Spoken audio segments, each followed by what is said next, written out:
Iginit po ni Pangulong Bongbong Marcos na hindi matitinag ang Pilipinas sa gitna ng anyay banta sa dignidad at respeto sa sarili ng mga Pilipino. Isinulong din ng Pangulo ang nuclear energy, gayon din ang itatayong AI hub sa Tarlac na pinupuna ng ilang grupo. Saksi, si Tina Panganiban Perez. Filipinos are a noble, kind, gracious, and great race. We are not greedy. We are not racists. We are not liars. Matapang ang mga huling salita ni Pangulong Bongbong Marcos sa kanyang ikalimang State of the Nation address. Binigyan siya ng standing ovation sa kanyang tinuran. Hindi tinukoy ng Pangulo ang pinatutungkulan niya, pero binanggit ang anyay banta sa dignidad at respeto sa sarili ng mga Pilipino. We are respectful and we are dignified. We are Filipinos and we do not yield. Kasunod niyan, iginiit ng Pangulo na patuloy na isusulong ng gobyerno ang 2016 Arbitral Award na nagpatibay sa mga karapatan ng Pilipinas sa West Philippine Sea sa ilalim ng United Nations Convention on the Law of the Sea o UNCLOS.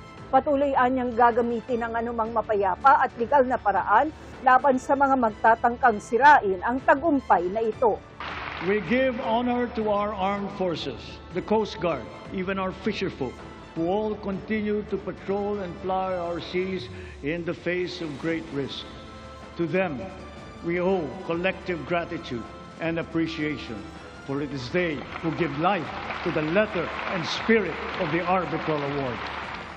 Bago yan, itinampok ng Pangulo ang maayos na pakikipag-ugnayan ng Pilipinas sa ibang mga bansa na magandaan niya ang bunga sa ekonomiya. Because of these international engagements, the Philippines now has 23 free trade agreements in force or under active negotiations with other countries. We have also maintained export competitiveness for our indigenous farm products such as ube, coconut, bananas, other tropical fruits. And we have now ventured into new invaluable ones like enoque mushrooms. Over the past 3 years, more than 6 trillion pesos in investments have been facilitated through our green lanes. These are estimated to create over 400,000 jobs for our fellow Filipinos. Isa sa ipinagmalaki ng Pangulo ang pakikibahagi sa Pax Silica Initiative na pinangungunahan ng Amerika. The Pax Silica Industrial Hub will create an ecosystem that will have AI at its core. It will bring quality jobs to our people, accelerate our industrial competitiveness, and revitalize our economy. Pero patuloy ang pagpuna ng iba't ibang grupo saan nila'y hindi binabanggit na magiging epekto ng proyektong ito at maaaring idulot na pinsala sa mga lupain, kalikasan at kabuhayan ng mga magsasaka. Ibinida rin ng Pangulo ang anyay malakas na network sa nagkakaisang ASEAN o Association of Southeast Asian Nations. The ASEAN Plus 3 Emergency Rice Reserve System will guarantee emergency rice supply in case of shortage in our domestic production. The ASEAN Digital Economy Framework, led by the Philippines, will harmonize digital rules and enable cross-border digital transaction. Likewise, the Framework Agreement on Petroleum Security for the joint stockpiling of energy assets in the region has been ratified. Nabanggit din ang kauna-unahang spaceport na itatayo sa Cagayan. Cagayan is both geographically and economically primed to serve as our gateway to space and host the country's first spaceport. A sounding rocket launch test is slated for next year.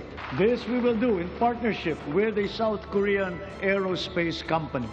Sa sektor ng edukasyon, sabi ng Pangulo, patuloy ang pagpapalakas sa senior high school curriculum.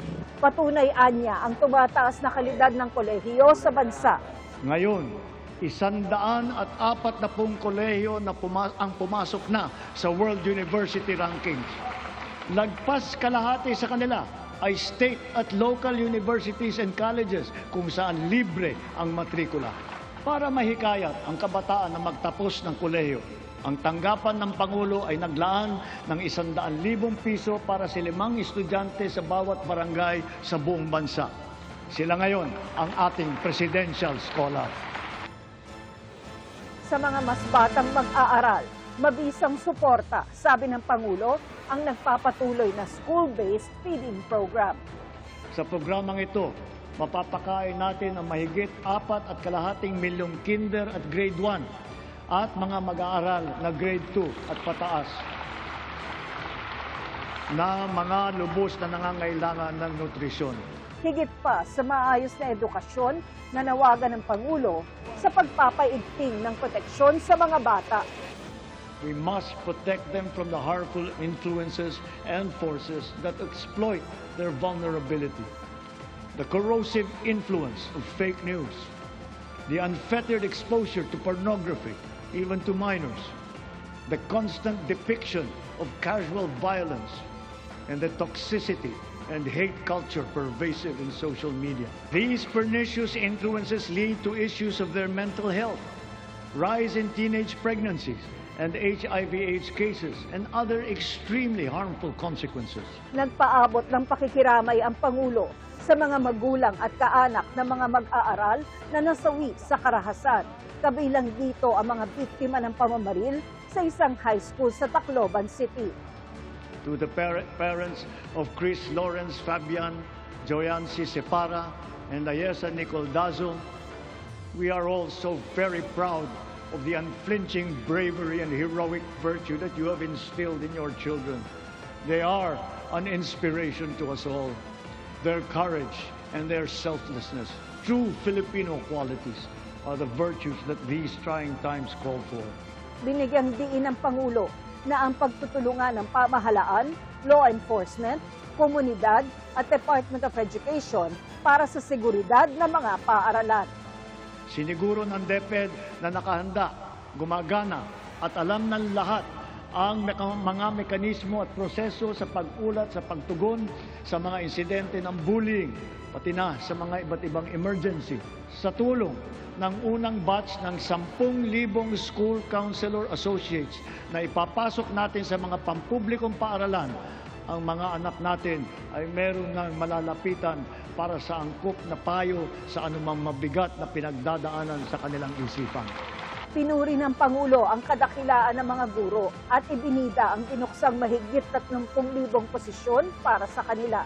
Pinangako ko nung nakalipas na SONA na walang magre-retirong guro na Teacher 1. Ngayon, mahigit 80,000 guro at school head sa pampublikong paaralan ang na-promote gawa ng ating expanded career progression.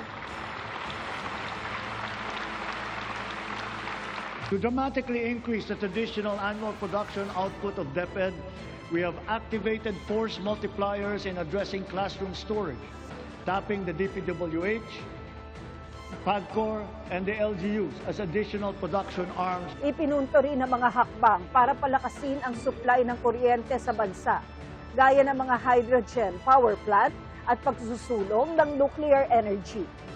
Pushing the envelope further, perhaps it is time for us to revisit nuclear energy production. Titiyakin natin ito ay ligtas. 4 of the contracts that we have so far awarded are for the production of hydrogen. Hydrogen gas will serve as a backup fuel for our power plants. Nanawagan din si Pangulong Marcos na amyendahan ang National Building Code para tiyaking handa ang mga gusali sa sakuna at Ecological Solid Waste Management Act. Sa pagtatapos ng kanyang talumpati, binigyang diin din ng Pangulo ang pagkakapit-bisik sa gitna ng anyay mga banta sa seguridad sa loob at labas ng bansa. Sa mga pang-aalipusta, hindi tayo matitinag. Sa manlulupig, hindi tayo pasisiil. Ako si Tina Panganiban Perez, ang inyong saksi.